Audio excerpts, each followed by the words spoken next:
Hello friends, welcome back to my channel gain brain with Himanshi Rishi. And आज की इस video में हम डिस्कस करेंगे सिक्स्थ क्लास का अनदर इम्पॉर्टेंट टॉपिक जो कि पोएम रहने वाली है, जिसका नाम है द क्वारल। जो एस्पिरेंट्स है केवीएस टीजीटी इंग्लिश के, उनके लिए ये वीडियो बहुत इम्पॉर्टेंट रहने वाली है। एंड इस वीडियो को आप ज़रूर एंड तक देखिएगा, बिकॉज हम पहले पोएम को वर्ड टू वर्ड पढ़ेंगे, फिर उसको समझेंगे एंड एंड में हम एमसीक्यूज भी डिस्कस करेंगे, कि आपको पता रहे कि आपको पोएम समझ में कितनी आई है। इससे पहले हम और भी सिक्स्थ क्लास के ऊपर बहुत सारे चैप्टर्स एंड पोएम्स के ऊपर वीडियो बना चुके हैं। अगर अभी तक आपने उनको नहीं देखा है, उनका लिंक मैंने डिस्क्रिप्शन बॉक्स में डाल दिया है, so please do watch that as well. So without wasting any time, let's get started with the video. But before that let me just remind you, अगर आप मेरे चैनल पे न्यू हैं या फिर अभी तक नहीं सब्सक्राइब किया है, so please do subscribe it. So जैसा कि मैंने आपको बताया, सिक्स्थ क्लास की ये पोएम रहने वाली है, इसका नाम है the quarrel. So basically sixth class में हमारे सिलेबस में 7 पोएम्स है। मैं चैप्टर्स की बात नहीं कर रही हूँ, मैं पोएम्स की बात कर रही हूँ।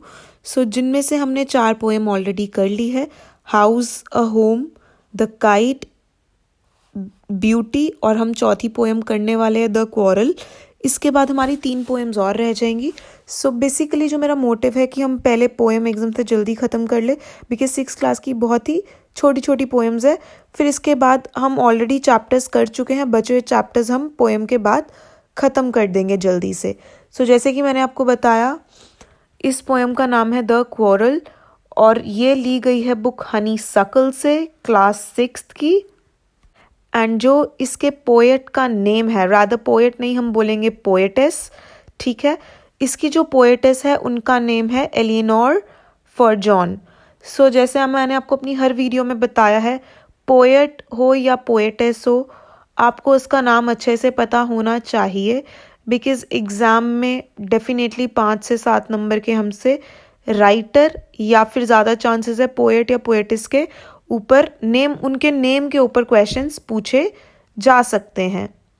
So not only poet but आपको राइटर के भी नाम पता होने चाहिए, जो भी आप चैप्टर की या पोएट की आप स्टडी कर रहे हो। नाउ अब हम स्टार्ट करेंगे with the poem. So poem start करने से पहले मैं आपको बताना चाहती हूँ, जो हमारा इस पोएम का नेम है द क्वारल, इसका मतलब है लड़ाई, फाइट। सो क्वारल का मतलब क्या होता है? Fight.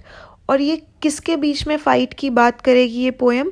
So this poem will talk about the fight, the quarrel between a brother and the sister.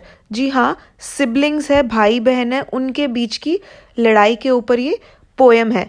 सो आपको बहुत, अगर आप समरीज देखोगे गूगल पे या कहीं पर भी, तो बहुत जगह गलत इन्फॉर्मेशन है कि 2 भाइयों की लड़ाई है, ऐसा नहीं है।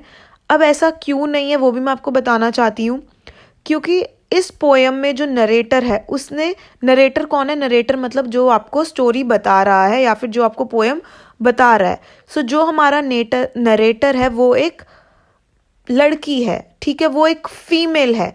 सो इसलिए वो बोल रही है माय ब्रदर। ये तो फाइनल है कि इस लड़ाई में ब्रदर तो है, बट इस पोएम में वो आई भी बोल रही है कि I am wrong, I am right, ठीक है। सो आई वो किसके लिए यूज कर रही है? आई वो अपने लिए यूज कर रही है। So just because of I we can make out कि पोएटिस ने आई का यूज किया है, तो हम इससे अनुमान लगा सकते हैं वो अपनी लड़ाई और अपने भाई की लड़ाई की बात कर रही है। सो बहुत सी समरीज आपको देखने को मिलेगी। बहुत वहाँ पे मैंने देखा है 102 समरीज में जहाँ पे उन्होंने बोल रखा है कि ये 2 भाइयों की लड़ाई है। सो डेफिनेटली ऐसा नहीं है। इट इज़ अ एमसीक्यूज में पूछ सकते हैं कि ये जो पोएम है ये किसके क्वारल की बात करी है? सिबलिंग्स के, and the siblings are brother and a sister, ठीक है। सो इसी के साथ हम पोएम स्टार्ट करेंगे। बहुत ही सिंपल सी, शॉर्ट सी, अच्छी सी पोएम है। So let's read out the first paragraph. I quarreled with my brother. I don't know what about. One thing led to another and somehow we fell out. So जो यहाँ पे poetess है वो बोल रही है कि I quarreled with my brother. मैंने अपने भाई से लड़ाई करी. I don't know what about. वो कह रही है मुझे ये भी नहीं याद कि किस बात पे मैंने उससे लड़ाई करी, बस हमारी लड़ाई हुई, मुझे इतना याद है। रीज़न क्या है, she does not remember it. One thing led to another and somehow we fell out. वो कहती कि हमारी छोटी सी बात पे, किसी बात पे लड़ाई हुई, और वो बात इतनी छोटी थी कि वो मुझे बात याद भी नहीं है, कि इतनी मतलब ध्यान रखने वाली बात भी नहीं थी। ठीक है, सो इतनी छोटी सी बात पे लड़ाई हुई, और जैसे ही हमारी लड़ाई हुई, so one thing led out to another, मतलब एक बात से बात बढ़ती गई बढ़ती गई बढ़ती गई, and somehow we fell out. छोटी से बात से मतलब आर्ग्यूमेंट हुआ, फिर उसने कुछ बोला, ऐसे छोटी बात का बड़ा बड़ा बतंगड़ बनता रहा, and then they fell out.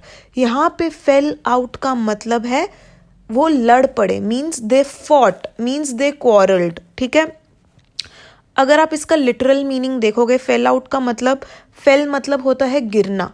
सो इसका ये मतलब नहीं है कि वो लड़ते लड़ते गिर गए, नहीं। यहाँ पे फेल आउट का मतलब है कि हमारी छोटी सी बात पे कोई ऐसी आपस में एक दूसरे के साथ बात हो गई, वो बात धीरे धीरे इतनी बड़ी होते होते इतनी बड़ी हो गई कि हमारे बीच में लड़ाई हो गई, हमारे बीच में क्वारल हो गई। सो फेल आउट का यहाँ पे मतलब है लड़ाई होना, क्वारल होना। ठीक है, the start of it was slight, the end of it was strong. So पहले हम मतलब समझते हैं स्लाइट का। स्लाइट का मतलब होता है वेरी, नॉट सीरियस, मतलब स्लाइट मतलब बहुत ही कम। तो वो कहती है जो हमारी लड़ाई थी वो बिल्कुल भी सीरियस नहीं थी, बिल्कुल छोटी सी लड़ाई थी हमारी। स्मॉल, स्लाइट का मतलब होता है बहुत ही स्मॉल।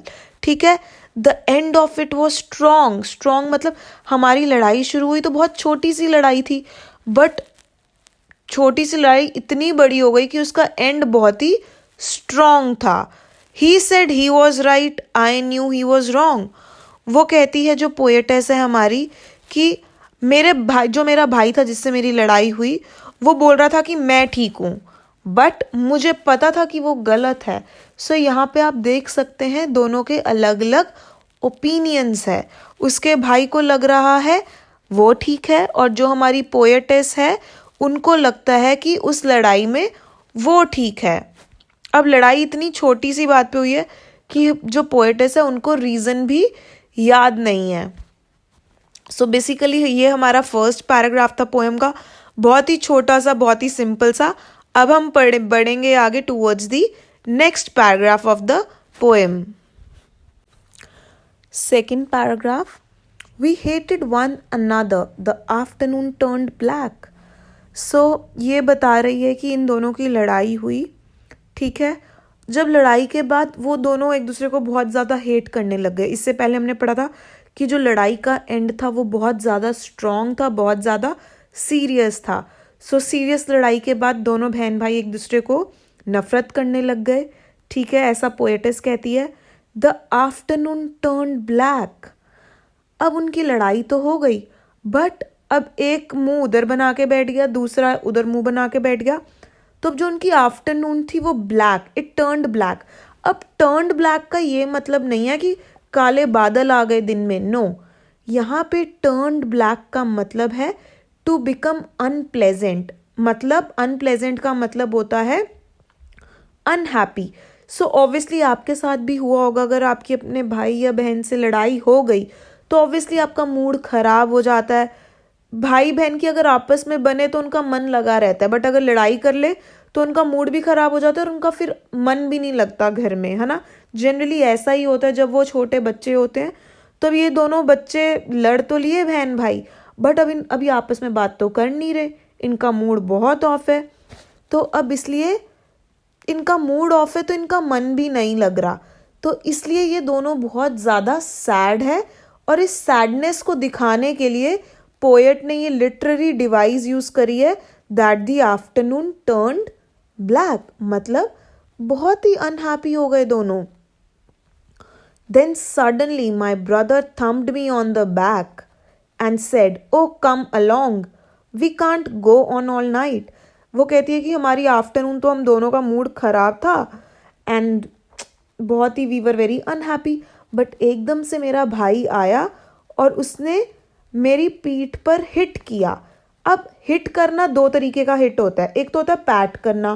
पैट करना मतलब कि जैसे कि आप किसी को थपथपा रहे हो, ठीक है। और एक हिट करना होता है कि आप किसी को बहुत तेज की मार रहे हो। अब इसका भाई आया, इसने इसकी पीठ पर अपनी बहन के पैट किया, मतलब थपथपाया और बोला, तो please come along, we can't go all night. वो कहता है अच्छा ना, अब छोड़ो, अब हम ऐसे पूरी रात भर थोड़ी ना लड़ते रहेंगे।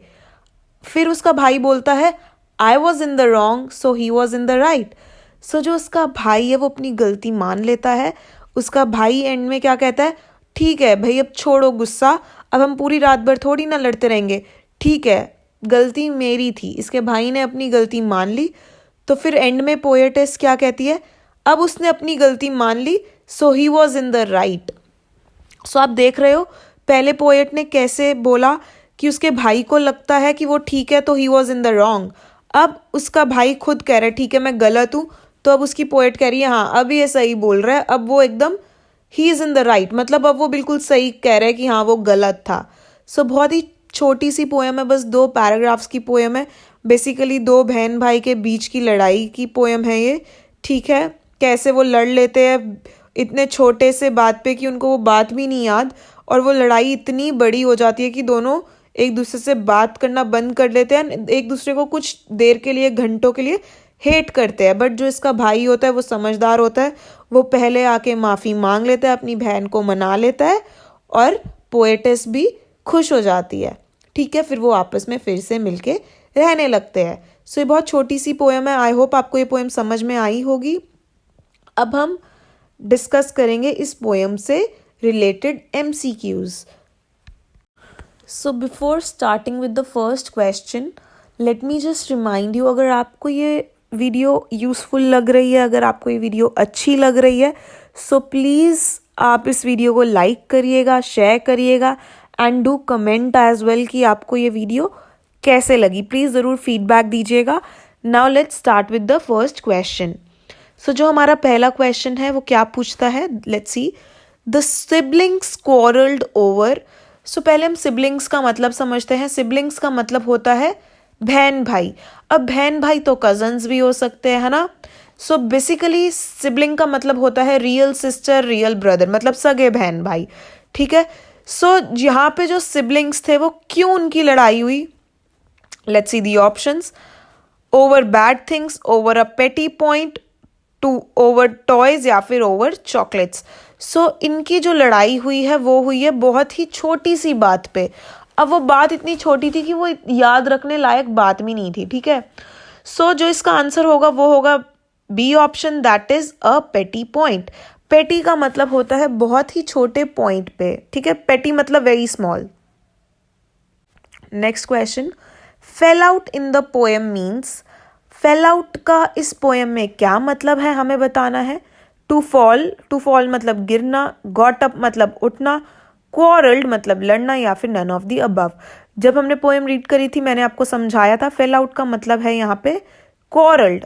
क्वारल्ड की जगह फाइट भी हो सकता है, ठीक है, अगर ऑप्शन में फाइट दिया है, और अगर ऑप्शन में फाइट और क्वारल दोनों दिया तो दोनों ही हो जाएगा। अगर कोई फाइट या क्वारल में से एक दिया है तो दोनों में से आप देख लेना कौन सा ऑप्शन दिया तो उसी को आप टिक करोगे। सो यहाँ पे जो हमारा करेक्ट आंसर होगा वो होगा C option, that is quarrelled. And yes, one more thing, अगर आपको इस वीडियो की PDF चाहिए, मतलब जो भी पोएम है इसका, if you want the PDF, तो आप मेरा टेलीग्राम ग्रुप ज्वाइन कर सकते हैं, उसका लिंक भी मैंने डिस्क्रिप्शन बॉक्स में डाल दिया है। Next question, the poetess quarrelled with her. So जब मैंने पोएम पढ़ाई थी मैंने आपको बताया था कि जो पोएटेस है उसकी किससे लड़ाई होती है, अपने भाई से। सो यहाँ पे जो हमारा आंसर करेक्ट रहेगा वो रहेगा option A, that is brother. Next question, I in the poem stands for. इस पोएम में बार बार ही आपने देखा होगा यूज़ कर रही है जो poetess, I was right, he was wrong, है ना। सो यहाँ पे आई किसके लिए यूज़ किया है पोएटेस ने, हमें ये बताना है। So the poetess brother, the poetess sister, the poetess himself, the poetess herself. So जो हमारी पोएट है मतलब जो पोएटेस है ये एक महिला है, ये एक फीमेल है, ठीक है, तो इसलिए यहाँ पे आएगा हर सेल्फ। तो प्लीज़ आप ये मार्क करना, the poet himself, it will be wrong, himself use होता है लड़कों के लिए। सो आई जो पोएट या फिर नरेटर ने यूज़ किया है वो अपने खुद के लिए किया है, अपने स्वयं के लिए किया है, और वो एक महिला है, इसलिए यहाँ पे आएगा the poetess herself. So the correct answer will be the D option. Next question, which figure of speech is used in the line afternoon turned black in the poem? So आप ये प्लीज़ ज़रूर अच्छे से अपने figure of speech कौन सी literary device use हुई है please आप अच्छे से पढ़ के जाइएगा। अगर आप कंपेटिटिव एग्ज़ाम दे रहे हो स्पेशली फॉर इंग्लिश TGT, तो आपको डेफिनेटली लिटरेरी डिवाइसेस अच्छे से पता होने चाहिए। डेफिनेटली अब मान के चलो 5 से 7 क्वेश्चन आपको पूछे जा सकते हैं, ठीक है, कि कौन सी लिटरेरी डिवाइस किसी भी सेंटेंस में यूज़ हुई है। सो इस क्वेश्चन में हमें बताना है आफ्टरनून टर्न्ड ब्लैक में कौन सी लिटरेरी डिवाइस यूज़ हुई है, मेटाफर, पर्सोनिफिकेशन, एलिट्रेशन या फिर नन ऑफ दी अबव। सो ये जो यहाँ पे इस लाइन में आफ्टरनून टर्न्ड ब्लैक, ठीक है, यहाँ पे जो यूज़ हुआ है वो हुआ है पर्सोनिफिकेशन। आफ्टरनून को यहाँ पे दिन को पर्सोनिफाई कर दिया है, ठीक है, इंसानों वाली क्वालिटी दे दी है, सो इसलिए यहाँ पे यूज़ हुआ है personification. The correct answer here is the B part. मैंने फिगर ऑफ स्पीच पे 2 से 3 वीडियोस बना रखी है जिसमें मैंने हर एक लिटरेरी डिवाइस या फिर आप बोल लो फिगर ऑफ स्पीच अच्छे से एक्सप्लेन किया है with so many simple examples. अगर आपने वो वीडियो नहीं देखी है उसका लिंक भी मैं डिस्क्रिप्शन बॉक्स में डाल दिया है, सो आप उसे भी देख सकते हैं just to make your rules clear about the figure of speech. Next question, which figure of speech is used in the line we fell out in the poem? So we fell out ये important है, यहाँ पे कौन सा figure of speech दिया हुआ है, बताना है हमें कौन सा यूज़ किया गया है, मेटाफर, पर्सोनिफिकेशन, एलिट्रेशन या फिर none of the above. So metaphor मैं आपको आंसर बताती हूँ कि जो यहाँ पे हमारा आंसर रहेगा वो रहेगा ऑप्शन ए मेटाफर। अब हम समझेंगे कि मेटाफर होता क्या है। मेटाफर होता है ऐसा फिगर ऑफ स्पीच जिसका मतलब लिखा तो कुछ और हुआ है बट उसका मतलब कुछ और है। जैसे कि यहाँ पे वी फेल आउट, अगर आप इसका लिटरल मीनिंग देखोगे तो वो क्या बनता है कि गिर गए, बट यहाँ पे वी फेल आउट का मतलब ये नहीं है कि वो दोनों गिर गए एक दूसरे के ऊपर या लड़ते हुए नीचे ज़मीन पर गिरे नहीं है वो। यहाँ पे वी फेल आउट का मतलब कुछ और है, इसका मतलब है वो दोनों लड़ पड़े, ठीक है। सो बेसिकली मेटाफर क्या होता है, जो आपको रिटन मीनिंग दिया हुआ है उसका वो लिटरल मीनिंग ना हो के उसका मतलब कुछ और होना। सो यहाँ पे यूज़ किया गया है metaphor, so the correct answer will be the A option.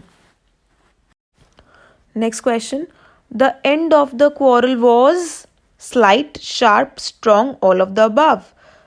सो जो एंड था उनकी लड़ाई का वो कैसा था? So the answer is the C option, that is strong. अगर आपने पोएम पढ़ी, अगर आपको पोएम समझ में आई है तो आप बता सकते हो। और इसकी स्टार्टिंग कैसे थी, वो बोलती है पोएटेस, जो हमारी क्वारल थी उसकी जो लड़ाई थी दोनों की बहन भाई की वो काफ़ी स्लाइट थी। स्लाइट मतलब not serious, but towards the end the quarrel was very strong. तो आपसे ऐसे भी पूछा जा सकता है कि शुरुआत में कैसी थी, तो स्लाइट, टूवर्ड्स द एंड कैसे हो गई क्वारल उनकी, स्ट्रॉन्ग, ठीक है। So answer will be the C option, strong. So that's all we have in this video. I hope आपको ये पोएम अच्छे से समझ में आ गई होगी। फिर भी अगर आपको कोई डाउट रहता है सो आप कमेंट सेक्शन में आप पूछ सकते हैं, definitely I clear your doubt. अगर आपको ये वीडियो पसंद आई है, यूज़फुल लगी है अपने लिए, सो प्लीज़ इस वीडियो को ज़रूर आप लाइक करिएगा। सब्सक्राइब नहीं किया है चैनल को, so please do that as well. Have a great day. Thank you so much for watching the video.